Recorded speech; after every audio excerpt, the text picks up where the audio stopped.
Me with. So let's hear it for Monty, everyone.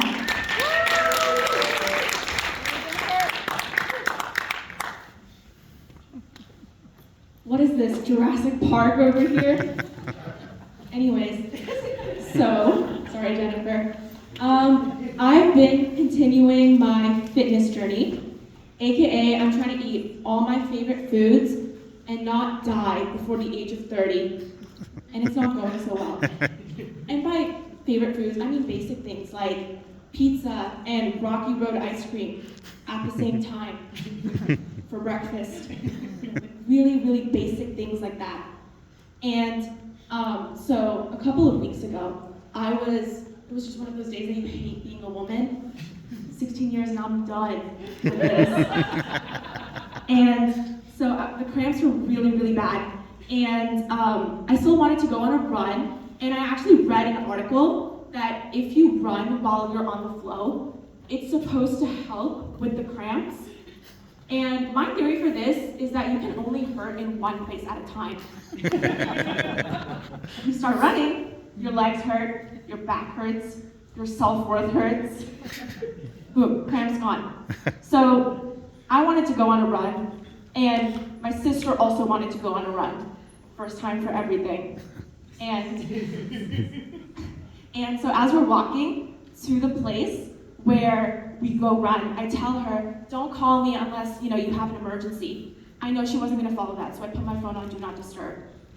And then I start running, and I think I'm not even gonna make it to 0.5 miles. Like, this is gonna be done really, really quick. I do end up making it to 1 mile. And there may or may not have been walkers going a little bit faster than me. But these speed walkers, I swear they're all cheating. Like, have we ever slowed down this footage to check? I don't think so. I think they're all cheating. So I make it to about 1 mile, and then I get a call from my sister. And she's not in my view anymore, so I'm thinking, oh my God, is she in an emergency? Has she fallen down? Is she being harassed by someone other than me? And so I pick up the phone, and then she says, I'm done. I'm bird watching. I'm having a sandwich. Is a sandwich an emergency? I don't know. So out of shock, I tripped. I was shocked that she would call me for this. And then I got back up, and I started running again.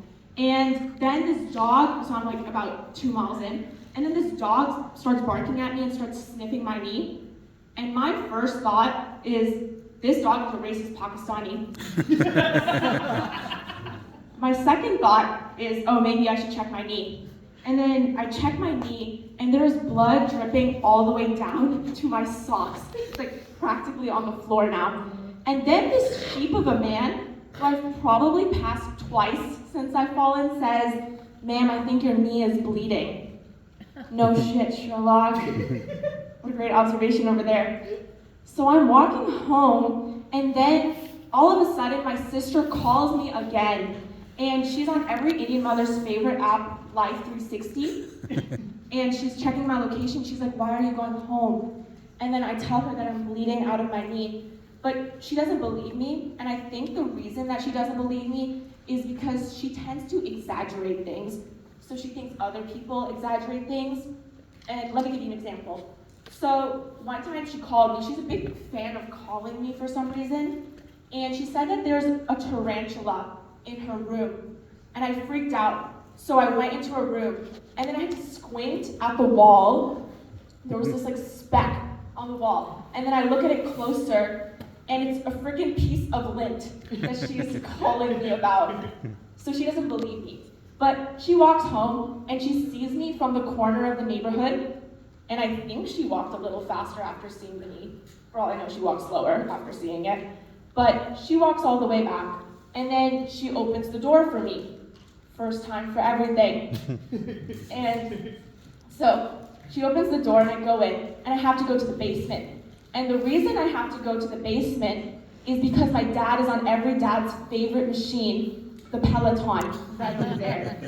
And so I go down the basement, and I'm like, what should I do about this whole situation? And he says, wait, let me burn 10 more calories really quick. What university lecture did they teach you that one in? So I was just standing there with my knee bleeding, And then I ended up going upstairs and just bandaging myself. And then my sister makes this snide remark, "You wouldn't have even been able to come home if it wasn't for me." Girl, I would not have needed to come home if it wasn't for you, but that's my sister. Okay, that's all I got for you guys. Thank you so much. Thank you, Monsi, everyone.